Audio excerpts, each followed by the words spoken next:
የፈሪድና የናዝሊ ጋብቻ ለሁሉም አሳማኝ በመሆን ተጠናቋል።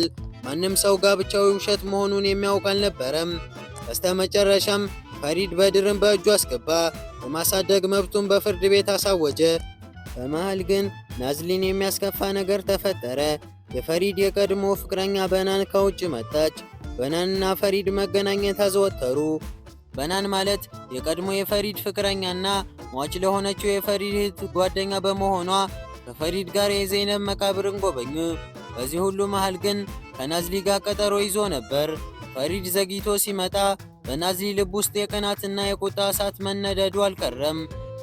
አንተ ባለ ትዳር ነህ፣ ለምን እንደዚህ ታደርጋለህ እንዳትለው ትዳራቸው የእውነት እንዳልሆነ ታውቃለች። ናዝሊ ፈሪድን በእርግጥ ተወደዋለችና በቅናት እየተቃጠለች ነው።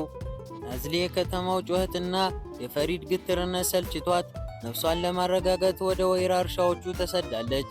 ናዝሊ ወደ ጓደኛዋ ፍቱን በመደወል ወዴት እየሄደች እንዳለ ነግራታለች። ቢሆንም ግን ለፈሪድ ከተማውን ጥላ መውጣቷን አላሳወቀችም። ፈሪድ ግን ዝም ብሎ ሊተዋት አልቻለም። የናዝሊ ጓደኛ ፍቱን ጋር በመሄድ ናዝሊ የት ሄደች ሲል ጠየቃት። የናዝሊ የድብቅ ቦታ በብልሃት አፈላልጎ አገኘው።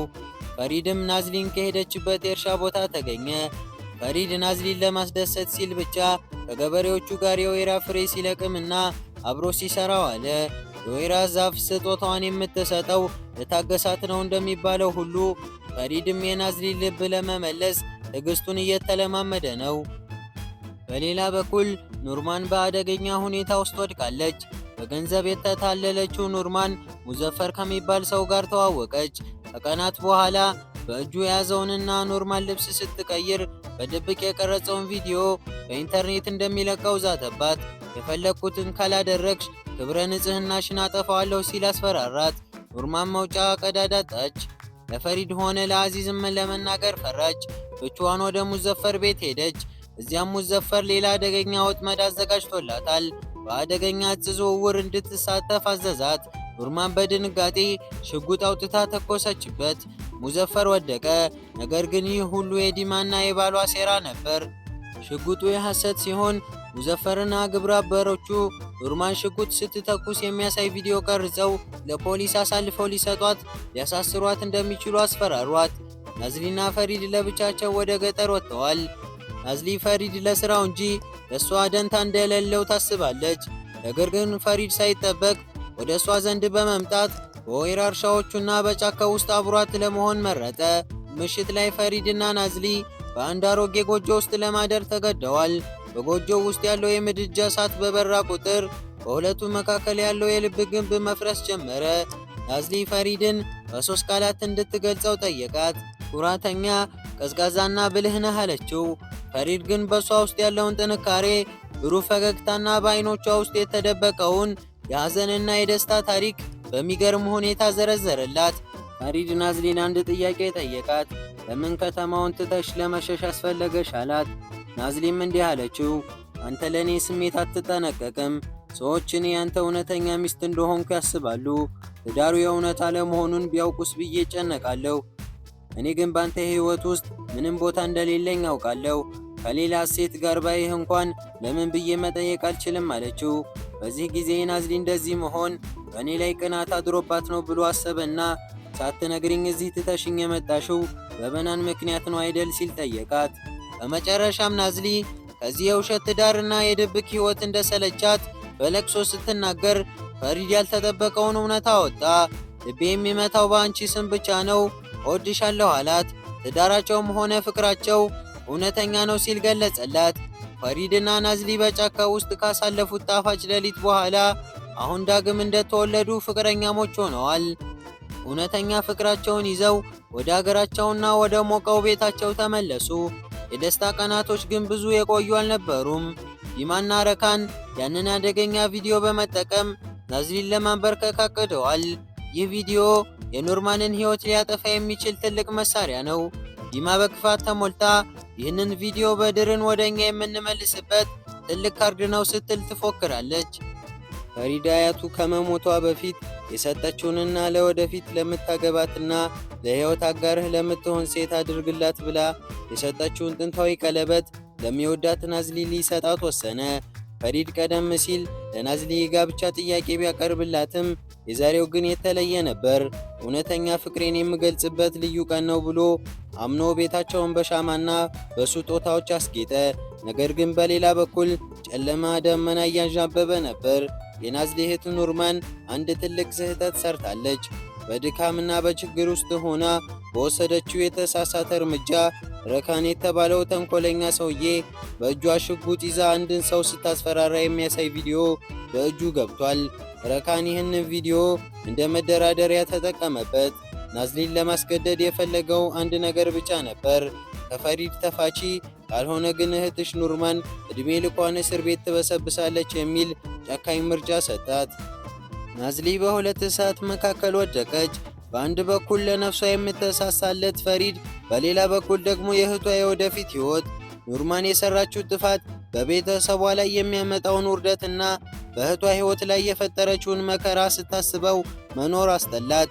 እኔ ለሁሉም ሰው ጠንቅ ነኝ ብላ በማሰብ ራሷን ለማጥፋት በአንድ ግንባታ ላይ ወዳለ ሕንፃ ፎቅ ላይ ወጣች። በዚህ አስፈሪ ቅጽበት ግን አዚዝ ደረሰላት።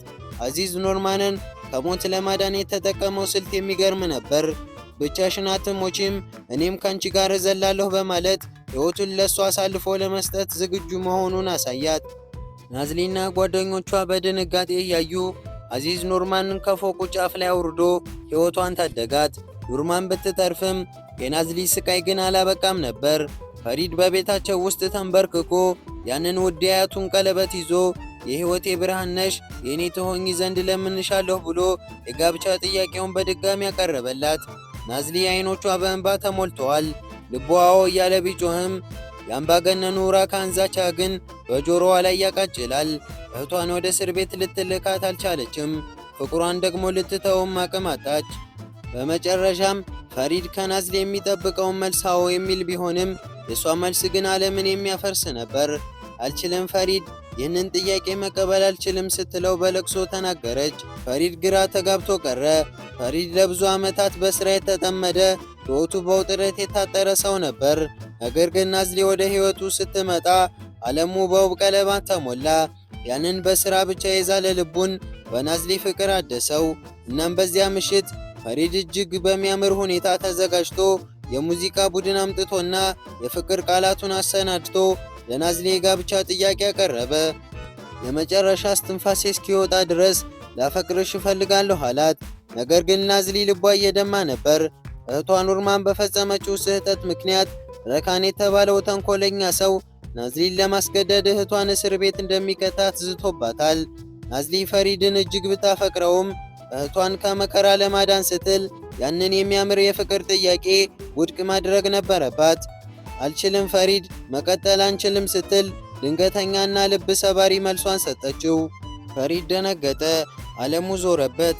ትናንት ቃል ተጋብተናል ነበር ለምን ብሎ ቢጠይቃትም ናዝሊ ግን እውነቱን ልትነግረው አልፈለገችም። ፍቅሯን መስዋዕት አድርጋ ከቤት ወጥታ ሄደች። ኑርማን ስህተቷን አምና እጄን ለፖሊስ እሰጣለሁ ብትልም ናዝሊ ግን አይሆንም፣ አንቺ ለእኔ እህቴ ነሽ፣ ብቻሽን አትሆኝም በማለት ሊመጣ ያለውን መከራ ሁሉ ለብቻዋ ለመጋፈጥ ወሰነች። ፈሪድ ግን ተስፋ አልቆረጠም። ናዝሊ ለምን እንደራቀችው ሊመረምር ቆረጠ። ናዝሊ እንደ ማንኛውም ሴት አይደለችም፣ አልተዋትም በማለት እውነቱን ፍለጋ ጉዞውን ጀመረ። ረካን የናዝሊንና የፈሪድን ፍቅር ለመበተን የቆረጠ ተንኮለኛ ነው። ናዝሊ ፍቅሯን ፈሪድን ጥላ ከቤት ከወጣች በኋላ ትንሹ በድር ብቻውን ቀርቷል። ናዝሊ በድብቅ በድርን ልትጠይቀው ሄደች። በድር በሕፃን አንደበቱ ለምን ትተሽን ሄድሽ? ከፈሪድ ጋር ተጣላሽ ወይ ብሎ ሲጠይቃት ናዝሊ እምባዋን እየተቆጣጠረች የኔ ቆንጆ፣ አዋቂዎች አንዳንድ ጊዜ የግድ መራራ ውሳኔዎችን መወሰን አለባቸው ስትል መለሰችለት። ሕፃኑ ናዝሊን እንደ እናቱ ያያት ስለነበር መለያየታቸው ቤቱን በዝምታና በሐዘን ሞልቶታል። ፈሪድ በሥራው ስኬታማ ቢሆንም በልቡ ውስጥ ግን ትልቅ ስብራት ተፈጥሯል። በሚወዳት ባለቤቱ በናዝሊና በእሱ መካከል ያለው ግንኙነት ሊስተካከል የማይችልበት ደረጃ ላይ ደርሷል። ናዝሊ ሚስጥሯን ልትነግረው አልቻለችም። ፈሪድ ደግሞ በሚስጥርና በውሸት የታጠረ ሕይወት ሰልችቶታል። እናም ያ አስፈሪ ውሳኔ ተወሰነ። ነገ ፍርድ ቤት ተቀጥረናል፣ ልንፋታ ነው የሚል መራራ ቃል ከፈሪድ አንደበት ወጣ። ናዝሊ በውስጧ በእሳት እየተቃጠለች ነው። ፈሪድን አጥብቃ ትወደዋለች። ነገር ግን እህቷ ኑርማንን ከእስር ለማዳን ስትል ፍቅሯን መስዋዕት ማድረግ ነበረባት። ለጓደኛዋ ለፍቱን ልቤ ሊፈነዳ ነው፣ ፈሪድን አቅፌው ወደ ሩቅ ቦታ መሄድ በቻልኩ ስትል በለቅሶ ተናገረች። ነገር ግን ሕይወት ለእሷ ያዘጋጀችላት መንገድ ሌላ ነበር። ነገ የፍቺው ቀን ነው። ፈሪድና ናዝሊ ለ1 ዓመት የገነቡት ትዳር በረካን ተንኮል ሊፈርስ ነው። ፈሪድና ናዝሊ ቆመዋል። ትዳራቸው እንዲፈርስ እየተጠየቁ ነው። ዳኛው ግን በሁለቱም መካከል ያለውን እውነተኛ ፍቅር የተረዳ ይመስላል። የጋብቻ ተቋም ዕድል ሊሰጠው ይገባል በማለት የፍቺ ጥያቄያቸውን ውድቅ አደረገው። ይልቁንም አንድ የመጨረሻ ዕድል ሰጣቸው። ወደ ቤተሰብ አማካሪ እንዲሄዱና የባለሙያ ድጋፍ እንዲያገኙ አዘዘ። ይህ ውሳኔ ለናዝሊ የምስራች ቢሆንም በውስጧ ግን ሌላ ስጋት ነግሷል። ያ የተረገመ ሰው ረካን ስልኩን አንስቶ ናዝሊን ያስፈራራት ጀመር። ቶሎ ካልተፋታሽ ቪዲዮውን ለፖሊስ እሰጣለሁ፣ እህትሽም ትታሰራለች እያለ ይዝትባታል። ናዝሊ በዳኛው ውሳኔና በረካን ዛቻ መካከል ተቀረቀረች። ፈሪድ ግን የናዝሊ ሚስጥር አያውቅም። እሷ መፋታት የፈለገችው ስለጠላችው መስሎት በቁጭት ይቃጠላል። ለምን አሳድድሻለሁ? መፋታት ከፈለግሽ እሺ፣ እኔም አልከለክልሽም አላት። አዚዝ ናዝሊን ለብቻው አግኝቶ ለምን መፋታት ፈለግሽ ብሎ ጠየቃት። ናዝሊም በፈሪድ ላይ ያላትን ጥልቅ ፍቅርና ሁኔታው ከቁጥጥሯ ውጭ እንደሆነ እንባ የተናነቃት ነገረችው። በመጨረሻም ኑርማን እውነቱን ለፈሪድ ነገረችው። ናዝሊ ዝም ያለችው ኑርማንን ከእስር ለማዳንና ረካን እህትሽን አሳስራታለሁ ብሎ ስላስፈራራት እንደሆነ ፈሪድ ተረዳ። ፈሪድ ወደ ናዝሊ መጣ። ለምን ብቻሽን ተሸከምሽው?